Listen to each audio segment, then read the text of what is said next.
Power is the rate at which work is done or energy is transferred. It is measured in watts. The formula for power is P equals W divided by T, where W is work in joules and T is time in seconds.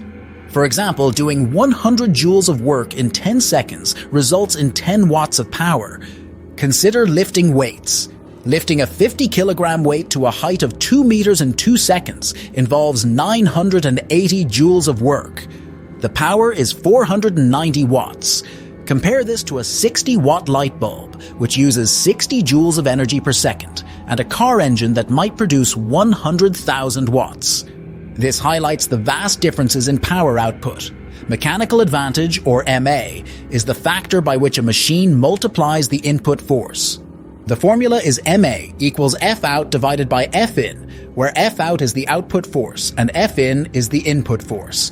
For instance, using a lever to lift a 200 Newton rock with an effort of 50 newtons gives a mechanical advantage of 4,